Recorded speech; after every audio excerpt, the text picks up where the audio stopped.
Vision मेरा आज भी यही था, पहले भी यही था।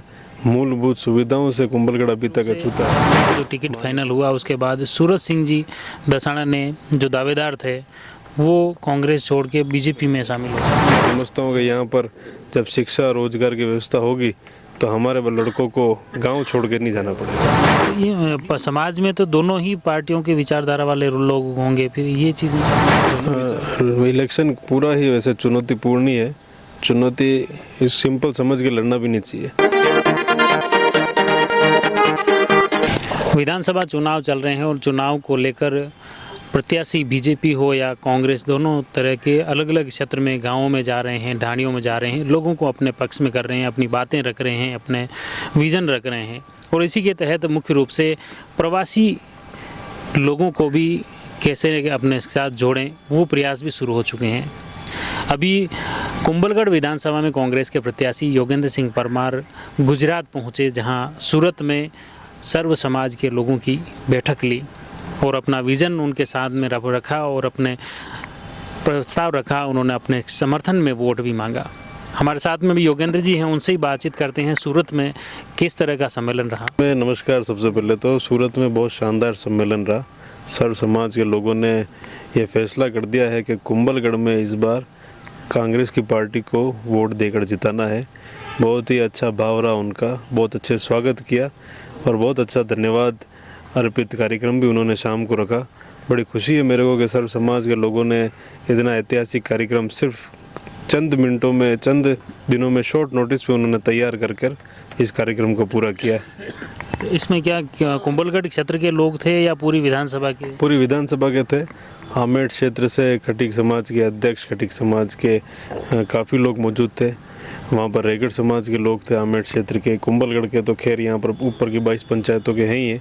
साथ में माली समाज के लोग थे जो आमेठ भील मंगरा से बिलोंग करते। गोरेला कुआं जो ओलना खेड़ा पंचायत के वहाँ के लोग थे। काफ़ी लोग जो आमेठ विधानसभा, चारभुजा, कुंभलगढ़ के हैं। पूरी विधानसभा के लोगों से मुलाकात हुई। आपने क्या विज़न रखा उनके सामने या उन प्रवासियों ने भी कोई समस्याएं बताई? प्रवासियों की समस्या तो आज से नहीं, काफ़ी टाइम से है। और मेरा विज़न यही है कि अगर कोई भाई मेरा वहाँ पर बैठा है और अगर उनके घर में कोई समस्या है तो भाई समझकर मुझे ये बताए और मैं उनका काम पूरा करूँगा। ये मैंने उनके सामने बात रखी। विज़न मेरा आज भी यही था, पहले भी यही था। मूलभूत सुविधाओं से कुंभलगढ़ अभी तक अछूता है। माननीय सुरेंद्र सिंह जी राठौड़ साहब इतने समय विधायक रहते हुए पानी की समस्या को पूरा नहीं कर पाए, सड़क की समस्या को पूरा नहीं कर पाए, शिक्षा की समस्या को पूरा नहीं कर पाए। आज अपने यहाँ का कोई भी युवा यहाँ पर शिक्षा के अभाव हो जाने की वजह से सूरत मुंबई जाके नौकरी करता है। चलिए ठीक है, पहले के ज़माने में जो गए थे वो आज सक्षम है, लेकिन अभी मुसीबत में भी काफ़ी लोग रहते हैं, काफ़ी परेशानी में रहते हैं। मैं समझता हूँ कि यहाँ पर जब शिक्षा रोजगार की व्यवस्था होगी तो हमारे लड़कों को गाँव छोड़ के नहीं जाना पड़ेगा।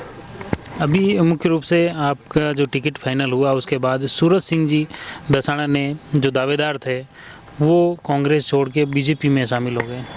हाँ, अब उनकी भावना जैसी रही वैसा काम उन्होंने किया।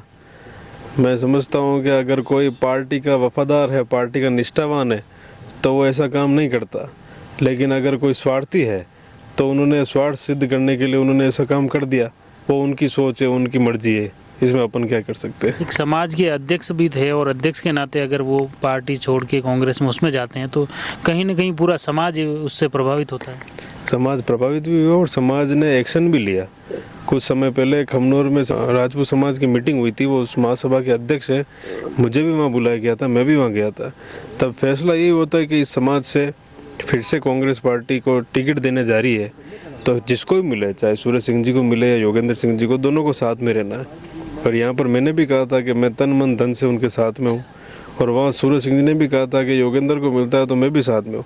उस वचन को उन्होंने तोड़ा तो इससे समाज में एक दुख प्रकट हुआ। उन्होंने एक्शन लिया और उन्होंने ये देखा कि समाज के पद को उन्होंने यूज़ किया है, तो उसमें एक्शन ऐसा हुआ कि उनको इस्तीफ़ा भी देना पड़ा और उनको कार्यकारिणी को पूरी तरीके से उन्होंने खेद पहुंचाया, दिल दुखाया उन्होंने।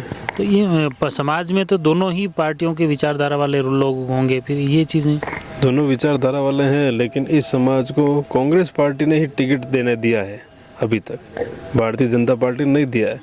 तो इस वजह से भले कोई भी हो, भले वो दूसरी विचारधारा के हो, तीसरी विचारधारा के हो, पर समाज का अगर कोई भाई जिससे आदमी चाहे वो बीजेपी से मिलता है तो वो सब समाज बीजेपी वाले को सपोर्ट करते हैं। पर अभी कांग्रेस पार्टी ने जब इस समाज के लोगों को वोट देने, टिकट देने का फैसला किया है तो सब ने कहा कि चाहे हम बीजेपी के हैं, कांग्रेस के हैं, आप के हैं, सपा के हैं, हम हमारे जाति भाई का सपोर्ट करेंगे। उसमें उन्होंने ये वचन तोड़ा, उस पर एक्शन हुआ और उस एक्शन के ऊपर उनको इस्तीफा देना पड़ा। आज ही एक जो नामांकन हुआ है, आज निर्दलीय के रूप में भाजपा से बगावत कर नीरज सिंह राणावत ने भी नामांकन दाखिल किया है। वो क्षेत्र में लंबे समय से एक्टिव थे, विभिन्न सामाजिक कार्यों को लेकर समाज सेवी के रूप में उन्होंने छवि बनाई। तो लग रहा है वो भी कहीं ना कहीं बीजेपी कांग्रेस दोनों के लिए चुनौतीपूर्ण हो सकते हैं। इलेक्शन पूरा ही वैसे चुनौतीपूर्ण ही है। चुनौती इस सिंपल समझ के लड़ना भी नहीं चाहिए। और इस बार ट्राइबल के हिसाब से बीएपी और बीटीपी भी मैदान में है। बिल्कुल है, ये भी मैंने आज सुना। और लोकतंत्र की यही खूबसूरती है कि कोई भी इसमें अपना आवेदन कर सकता है। इस चुनौती को एक्सेप्ट करेंगे और जो राष्ट्रीय पार्टी है कांग्रेस पार्टी, जिसने इतनी जन सुविधाएं दी है, जिसने आज तक आदिवासियों का ध्यान रखा है, आदिवासी बहालियों को आगे लाने की बात की है, शिक्षा को लाने की बात की है, हम समझाएंगे उनको कि राष्ट्रीय पार्टी का साथ दें, क्योंकि कोई भी स्थानीय या क्षेत्रीय पार्टी के पास कोई योजना नहीं होती। जो युवा हैं, जो लोग उससे भ्रमित हुए हैं, उनको समझाने का पूरी तरीके से प्रयास हम और हमारे कार्यकर्ता करेंगे। बिल्कुल, बहुत बहुत धन्यवाद योगेंद्र जी। मुख्य रूप से सूरत में सम्मेलन हुआ, उस सम्मेलन के माध्यम से कहीं न कहीं प्रवासियों को अपने पक्ष में करने का प्रयास किया और इस सम्मेलन के साथ ही अब वो मैदान में उतर चुके हैं। चुनावी मैदान में अलग अलग क्षेत्र में जा रहे हैं, लोगों से मिल रहे हैं, युवाओं से मिल रहे हैं, महिलाओं से मिल रहे हैं और अपना विज़न उनके सामने रख कर अपना पक्ष में लोगों को करने के प्रयास कर रहे हैं। हम प्रयास करेंगे इसी तरह प्रत्याशियों के साथ आम लोगों की बातें भी आप तक पहुँचाएँ। आप जुड़े रहिए जयवर्धन न्यूज़ के साथ। धन्यवाद। The Maruti Nandan grand, Nathdwara स्थित एकमात्र ultra luxurious 5 star hotel. Rajsamand जिले की एकमात्र 5 star hotel the Maruti Nandan grand में भोजन की स्वादिष्ट थाली अब सिर्फ 290 रुपए में। श्रीनाथ जी की नगरी नाथद्वारा में इस सुनहरे अवसर का आनंद अवश्य उठाएं।